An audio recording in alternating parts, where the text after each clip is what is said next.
We are now joined by Samantha Pang, who is part of Helpshift, which itself is part of Keyword Studios. How are you doing today? Good, James. Thank you. How are you? Very, very well. I understand you've done a talk or a panel earlier today. Yes, it was with Rovio. Ah, okay. Yes. The big dogs, or the big birds, I suppose you should call them. But if we have spoken to you before, but if people haven't encountered the likes of you, what is it that you folks do? Yeah, so I'm the Vice President of Customer Success at Helpshift, which is now a part of Keyword Studios. Keyword Studios provides outsourcing services to gaming companies across the entire game development cycle. So we're part of kind of the post-launch engagement service line that helps players kind of stay in the game and provide support to them, community, trust and safety, and kind of Helpshift is now part of that service line. Understood, okay. So we've had a bit of kind of bad news within the industry over the last 12 months, really. Things have been contracting, we've had a lot of layoffs, and we understand that VC spend will likely be down this year, which means fewer games getting made, probably, fewer indies starting up. For a service like yourselves who relies on the fact that game developers are going to be coming to you, how do you see that affecting the business in future, and what do you do to react to it? I think what we're seeing is obviously less startups, right? Because VCs are being more cautious about where they invest their money. At the same time, a lot more consolidation, and I think consolidation will continue to happen across the gaming industry, right? Whether it's kind of cross-platform, PC console getting into mobile, and then mobile trying to kind of look at ways to monetize by launching on console PC, finding the right partners. So I think, there's going to be less kind of like games and startup companies, but probably focused on higher quality and actually providing a better experience to the players to retain them.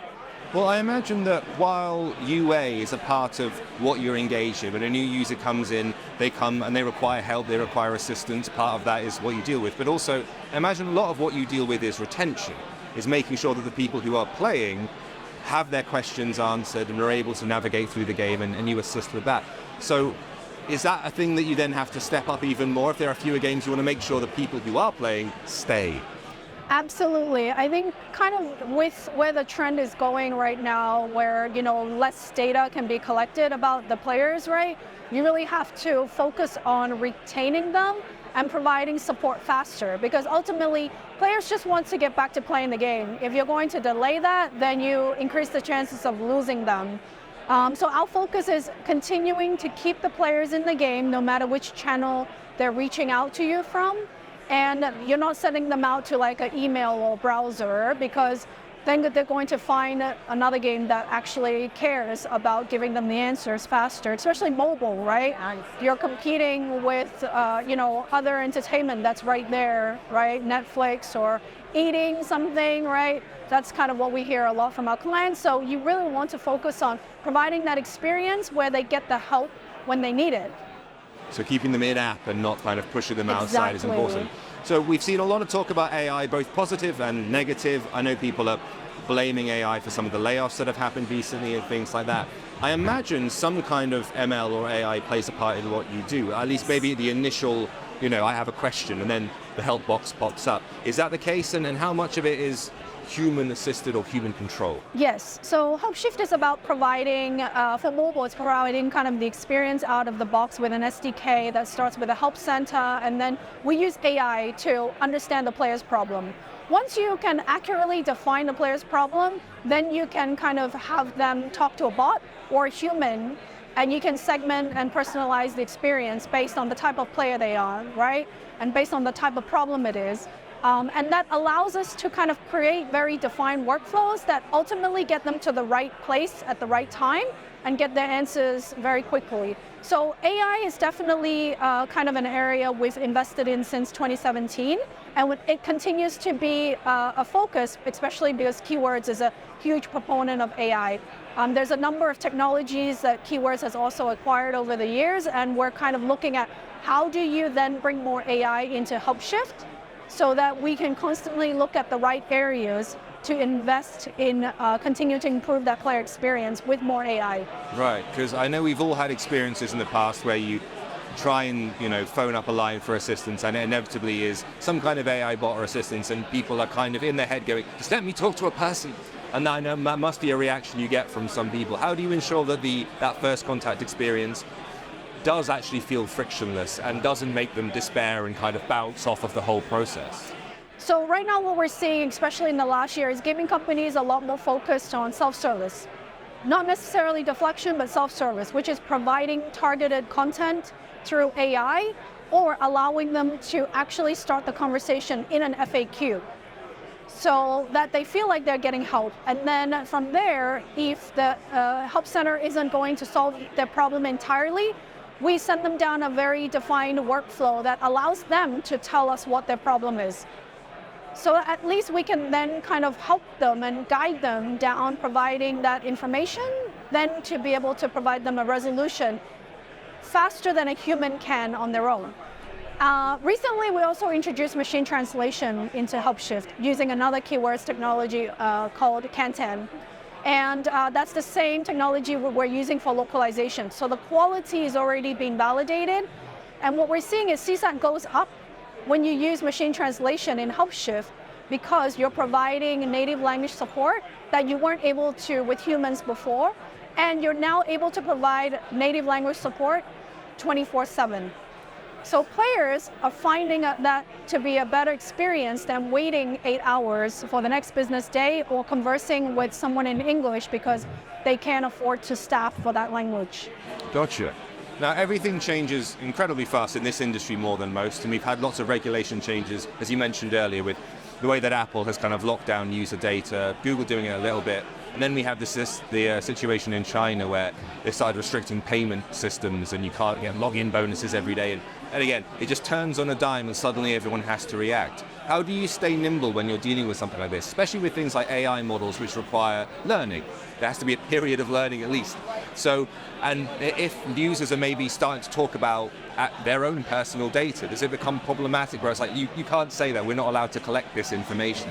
How do you make sure that no one's giving you something they should be?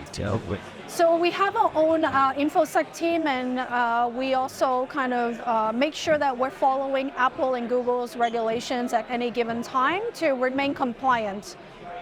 Because GDPR is definitely top of mind, COPPA, right, CCPA, now you've got these additional data privacy, information collection regulations that are kind of now becoming more and more strict globally.